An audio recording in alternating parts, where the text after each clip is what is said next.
Good morning, everyone! Baka kaririin nyo pa ilang. One, suspended no kat klase tayo and we don't have any choice but to have a recorded lecture today. Since agkamkamat tayo ti lesson para next week, pure laboratory lang itiyobaraan tayo. But anyways, this is the continuation of our discussion from the last time we had salting and curing. Now, let us have the methods of salting. Though, na-discuss tayo dati idiom, we have the different methods that we use in salting. So, without further ado, paspasan tayo. Let's start with the first one. The first method is the quench salting or dry salting. So, from the name itself, dry salting, alam na natin kung ano yung patutunguhan nito, dry salting Corana. And by reading the definition, yung linagay ko dito galing doon sa module ninyo, ang ginagamit lang po nating ingredients here is salt. Yun lang. Wala po tayong ginagamit na water or anything na dinadagdag natin doon sa isda. Only salt lang talaga. And for the measurement na ginagamit natin under the Kench salting, we follow the 1:7 ratio. Ang ibig sabihin niyan, when we say 1:7, yung 1, yun po yung measurement ng salt. And then yung 7, yun po yung measurement ng fish. So kapag sinabi natin 1 kilogram of fish, ang isosalt natin, gagamit po tayo ng asin na 7 kilogram. Or kung ang gagamitin naman po natin ay 1 half kilogram, then you multiply, manunong ka di jay, 7 to 4, 6, 7. So, 6 kilogram and a half met nga asin nung kwa iti usarin tayo. Okay, so that is Kench salting. Next, we have also this what we call dry salting to make brine. Yung isa kanina, Kench salting or dry salting. Dry salting lang siya, dagdagan mo lang ng asin. But for the second method of salting, it is dry salting para gumawa tayo ng brine. And when we say brine, it's a combination of salt and water naman dito. Ang ginagamit dito na ratio is 1:4. Ang ibig sabihin lang po niyan ay kapag gumamit po tayo ng 1 kilong asin, gagamit po tayo ng 4 na kilo ng fish. Ganun lang po. And hindi po matatapos doon. Dry salting to make brine, ibig sabihin you have to produce brine solution from that method. So, kailangan nga i-mix data until nga agdanom or until nga agkaroon iso na ti brine solution. Okay? Next one, we have also the brine salting. Ito lang, brine salting lang siya. Gumagamit po tayo dito ng water. This time, gagamit na po tayo ng water dito kasi gagawa po tayo ng brine solution at doon po natin ibababad yung isda mismo. So, speaking of these different types, different methods of salting, meron din po tayong iba't ibang brine preparation. And each brine preparation comes with different ratio. We have 10%, 20%, and 25%. For the 10%, ito tay haan unay nga na-upgad because the ratio for this one is 1:9. An example, nagusar ka ti 1 cup nga asin, ti usaram nga water, since brine ang usapan natin, kat 9 cups no kwa. Kapag 20% naman, 1:4. 1 cup of salt to 4 cups of water. Naapgad deto yan sigurado. And the kaapgadan is the 25%. 1:3 ratio. 1 cup of water, 1 cup of salt to 3 cups of water. But remember, ang pinaka-recommended sa tatlong ito na brine preparation is that 20%. Siya yung may kapangyarihan para pumatay ng bacteria doon sa pine-preserve po natin. Okay? Examples lang ito ng brine preparation natin. For the first example, we have the 10% brine, 1 part of salt to 9 parts of water. Tapos yung pangalawa, 20% naman, 1:4. Tapos yung pangatlo, it's the 25%. Usually talaga ang pinapagamit ko for brine salting is the 20%. Pero kapag nagbabad lang siya, like we are going to leach out yung blood doon sa fish, ginagamit natin yung 10%. Kasi pag bitay lang mo't nga, ibabad. Nakwa. Okay? And ito yung sinasabi ko kanina that the most appropriate or standard concentration of salt is 20% kasi kaya niyang pumatay ng mga unwanted bacteria. And speaking of brine solution, ay brine preparation, syempre meron po tayong ginagamit na equipment.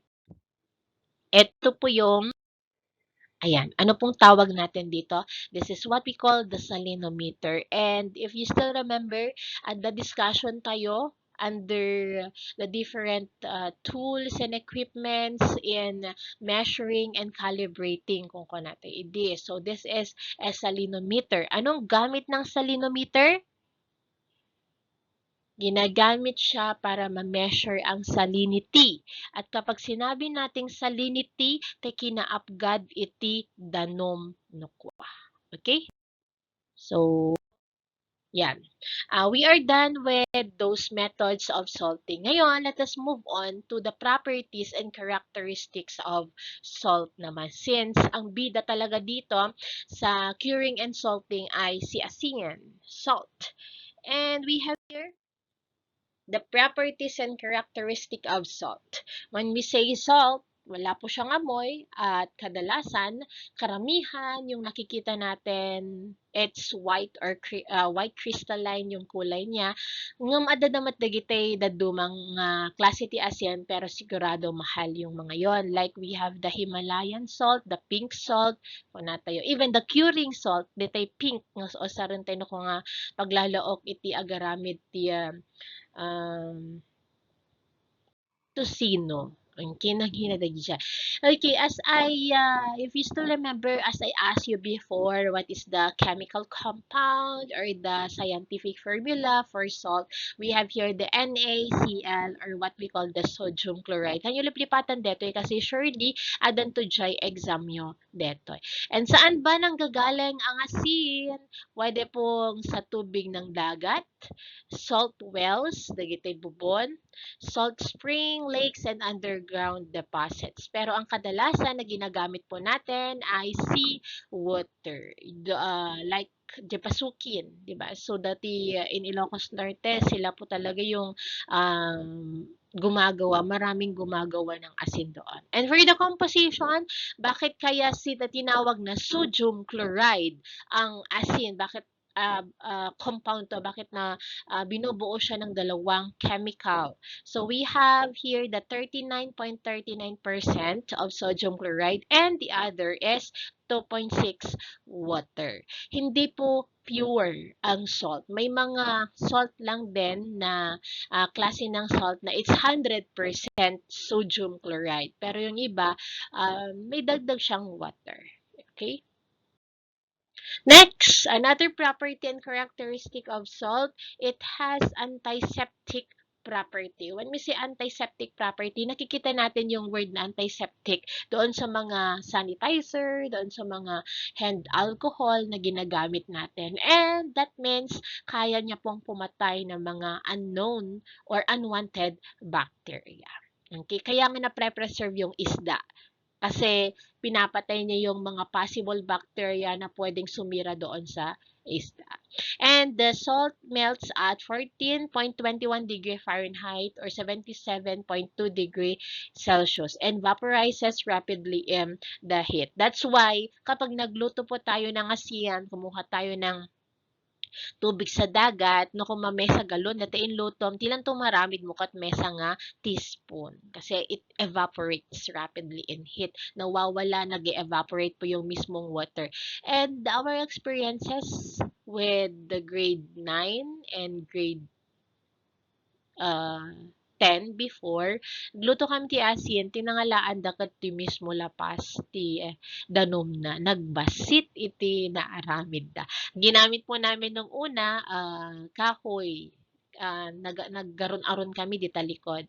But for the second grade, ang ginamit na namin ay di mismo gastov ngam, nagastar, at syempre nabayag metnokwa. Okay, next, pure sodium chloride. This is slightly hygroscopic or hygroscopic. Ang ibig sabihin po niyan, yung kapag pure sodium chloride siya, haan mo nga makakitaan iti dagiti buo-buo na. It's pure napino. Adjay tiket na sawe. And then number 7, pure salt is white, lustrous, solid material that generally crystallizes into cubes. And it has a bitter, brackish state na apgad nga ada aftertaste na nga napait. Nokwa. Okay? And we have also the impurities. Kapag sinabi nating impurities, parang insecurities din ng mga tao to. Ano ba, DJ? Haan met nga parte yan tabagina. Haan met nga karaman, ijay asin. Kumbaga, foreign object, ijay mismo asin. Yun po yung tinatawag nating impurities. So, ano ba dagiti impurities? It is salt. We have three impurities. It could be under the physical, microbial, or chemical. Let's start with the physical one. The physical, ada dagiti asin nga magatgatang tayo nga adda nangisit na, like ada bato na, ada kayo na, anything nga naitipon nga haanmet nga parte, jay asin. That's what we call physical. Another one sa microbial naman, ito mahirap mahirap makita. We cannot see this under our naked eye, but we have to make use of a microscope para makita natin yung mga bacteria nga adjay asin. And for the chemical naman, there are chances na hindi lang sodium chloride ang nandoon, pero meron ding mga impurities such as calcium and magnesium. This is because depende din ng alaan datay mismo ng remidan ta. It could be just wells, mabalin nga underground, that's why nagkakaroon ng calcium and magnesium chloride. Another one, besides from the impurities nga physical, microbial, and chemical, we have also factors nga mabalin nga mang-affect DJ salt penetration di panag sagupsup di asin di mismo ikan. Number 1, di klase iti asin. Api nga tanga haan nga naapgad unay deto inaramid ko nga salted egg. Nakadit inusar mo nga asin. It could be the factor na api nga hanunay na apgad. Kasi hindi siya, it affects, the type of salt affects the penetration of salt. Hanunay nga si magupsop yan tay itlog. Another one, the brine temperature. Di ba kapag gumagawa tayo ng salted egg, papabaawan tayo pala nung kati brine solution bago tayo ipanjay itlog. Kasi it may affect the salt penetration. Baka met no, nakapudpudot pa lang di brine solution mo, inpisok mo tayo itlogan, kinaluba mo, ni-store mo, ay baka nalutong mat lang tayo itlogan. Kasi napudot pa lang tayo brine temperature mo. Okay? Next one, the salt concentration. For the salt concentration, sabi natin kanina, meron po tayong iba't ibang brine preparation. Sa brine preparation, we have 10%, 20%, and 25%. That's the brine preparation. Now, under the salt concentration naman, para hindi kayo dito. Meron po tayong tatlong klase ng salt concentration. The first one is the saturated solution. Ibig sabihin, pareho po yung measurement ng water at salt. No, 1 cup of water, ang gagamitin po natin kapag saturated solution is 1 cup of salt. 1:1. Agpada iti salt can water. Okay, another one, we have the supersaturated. Ibig sabihin, ado dya asin, basbasit, jay, water. So, kung titingnan natin doon sa brine preparation natin, hindi po pasok dito ang supersaturated. Kasi mas madami po ang water sa brine preparation. But for supersaturated, ado dya asin, basbasit dya water. Example, 9 cups of salt into 1 cup of water. Ay, nag-apgad. Next, we have the unsaturated naman. At dito papasok yung dito papasok yung brine preparation natin kasi less amount of salt na that less amount of salt is being dissolved in a greater amount of water. Okay, like for example, we have the 10%, 1:9, 1 cup of salt to 9 cups of water. Add adujay water content. Okay. Next one, besides from the salt concentration, the type, skin type, brine temperature, another factor that affects salt penetration kat the brine volume. Like hinaaduna, in terms of proportion tayo, there are chances nga basit lang ti pa nag-penetrate pa ng sagupsap tay brine solution when te asin yan tay ikan. Like for example, te 10%, 1:9 na ibabad mo, definitely haan nga ka jay kaapgat. Kasi nga maliit lang yung proportion ng water and salt doon. And next, we have also the agitation of the brine. If the brine is occasionally stirred while it surrounds the fish, salt diffusion into the fish is hastened. Kahit nasa one, mas mapaalis tom nga ma-penetrate tay salt yan tay ikan no ikiwar mo kajaymet no agaramid ti bagoong, 'di ba? Ang ginagawa ng iba, minix na yung salt doon sa fish tapos ramramasan da ingganat maburbor. It's the agitation of the brine. Alalis to no kwa ngamin nga masagupsap tay ikan tay asin no kajay ti pamayam. Ngam no tinamayam kat in pamuja asin in pamuja ikan kinalubamon, that's it. Then hindi po mapapabilis yung mismong penetration ng asin doon sa isda. And yan, that's the end of our discussion for today. I will be sending you the activity to check kung naglaan ba kayo ng oras para binggen at mag-take down notes sa mga sinabi ko today. Okay, so thank you so much. Goodbye everyone.